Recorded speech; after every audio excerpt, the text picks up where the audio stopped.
Hey guys, this is going to be a review discussion on a game I just finished, Paper Mario Sticker Star. Now, this was one of the reasons I bought a 3DS. When they announced this, I was very excited. I love the Paper Mario games. I haven't played Super Paper Mario on the Wii. I've heard that one's not so great, but I was really excited for this. But as trailers were releasing for it, I found myself maybe a bit worried due to some of the features in this game and some of the, I don't know, things surrounding it. I'll go into those details a little bit later.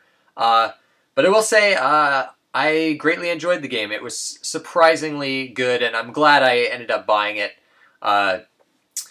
Anyways, immediately I'll go into just the story, which is very different from the other Paper Mario games. Paper Mario and Paper Mario Thousand Year Door on the GameCube both had pretty, like, not deep storylines, but storylines with a lot of humor, a lot of dialogue, a lot of characters.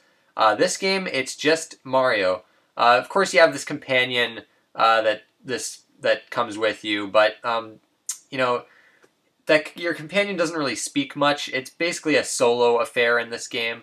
There's not a whole lot of dialogue in this game either, which is good, both good and bad. Good in the sense that you're not completely, you're not constantly mashing through the A button through a bunch of dialogue. You know, the pace in this game is very good. It's got a very fast pace. You'll never find yourself bored with this game. But at the same time, it does maybe lack a bit of the humor and character that the other Paper Mario games have. The story, basically Bowser invades this sticker parade and steals all the royal stickers, and you have to go out, get them all, and defeat Bowser. A very simple story, but it works. For most of the game, though, the story actually completely disappears.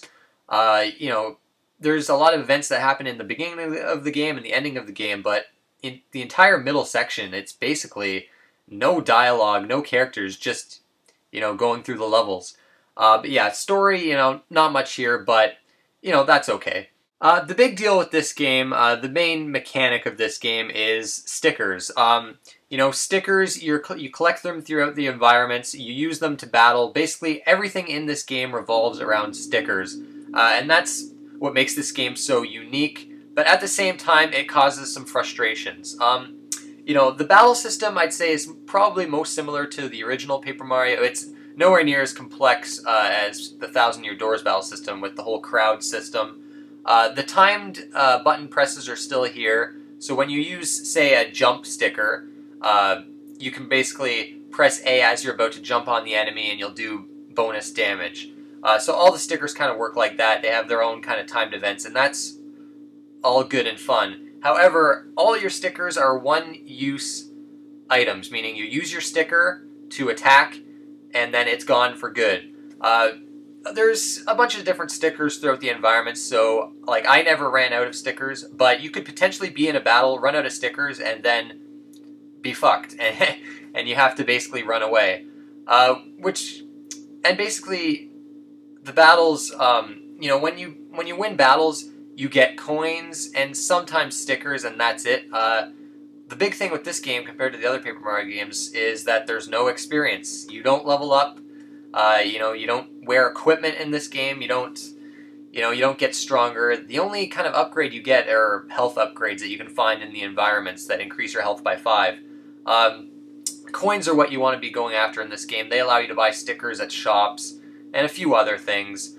But even though in the beginning of the game, I found the battles to be actually quite pointless at times. You'd get into a battle, waste maybe 5 stickers winning the battle, and then, you'd be out 5 stickers and you'd gain maybe 3 to 5 coins, which is not really enough to buy new ones. You'll find yourself having all these really powerful stickers and not wanting to use them in battles. You'll find yourself just running away from battles, especially in the early game. Late game, it gets better. Enemies drop far more coins and stickers, so it's definitely worthwhile to fight the enemies later in the game. In the beginning of the game, fighting enemies is good every once in a while, but it starts to get kind of tedious when you know that you're not going to be rewarded that well for winning the battles. How you progress in this game is also quite different from the other Paper Mario games. Those games had kind of like a wide open world for you to explore with interconnected areas, basically a giant open world. This game is actually a level-by-level basis, similar to maybe the new Super Mario Brothers games, you know, World 1-1, 2-1, 3-1, and so forth. And you progress through those levels, through the levels in a linear fashion. It's the levels themselves that have quite a bit of exploration, and that's where this game shines the most, I find. Exploring the environment in this game is so fun. It's so fun just searching the environment for new and cool stickers. The puzzle designs are great. I'll talk about those puzzles actually right now. Basically, you can collect real-world objects in this game, such as like a guitar or a fan and things like that, and can convert them to stickers, and those are actually used to get past a lot of the puzzles in the game. I won't give any examples because I find that that will probably spoil things, but it can be really fun figuring out what stickers work best for what puzzles. I know a lot of people are kind of down on that part of the game because you might find a sticker in, say, World 1-2, and that could be used to solve a puzzle way later in the game. And if you didn't happen to find that particular sticker and you get to the point later in the game where you need it and you don't have it, you're going to have to do some backtracking to get it. There was a point in this game where I had to backtrack basically through all the levels to find a couple stickers I needed to solve some puzzles. People might find that annoying. I didn't. When I play video games, I tend to explore every nook and cranny, and I did the same thing with this game. So, you know, I find it fun to go back to previous levels and kind of search for all the stickers. Now, one part of the game I wasn't too keen on were the boss battles. The boss battles, basically, you have to have particular stickers. These are, you know, those real-world items you'll find. And you basically kind of have to spam them to win, I found. Because basically a lot of your minor stickers, you know, your small stickers that you use for regular enemy encounters, won't do any damage at all to the bosses. And they, you know, they're a bit of a trial and error process, finding out which stickers work best against the bosses. I died on pretty much every boss until I found out just the right strategy to beating the boss. I don't know, I just kind of found them more annoying than fun. This game took me a little less than 20 hours to finish, and that was without doing any of the side content. There are actually quite a few things to do outside of just finishing the main story, so those, you know, completionists out there will, you know, find a lot on offer here.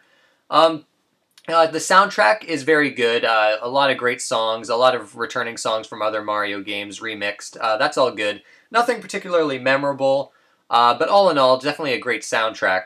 So overall, I was pleasantly surprised by Paper Mario Sticker Star. You know, a fun battle system, top-notch exploration. It still definitely has some of the charm of the other Paper Mario games. I hope, though, in the future they do go with a proper sequel to Thousand Year Door. That game is a masterpiece. I love that game. But I'd say this is definitely worth picking up on the 3DS. Unless you really want those RPG elements from the other games, I'd say maybe stay away from it in that case. But if you're looking for something pretty damn unique, definitely check this game out. I had a lot of fun with it. And yeah, that's my review discussion of it. Next, I'm going to be finally starting Final Fantasy 3-6 on the Super Nintendo. Going to start this tomorrow, I think, in a few days. Very excited to finally play this, my first Final Fantasy game. Hope it's good. I'm sure it will be, but yeah.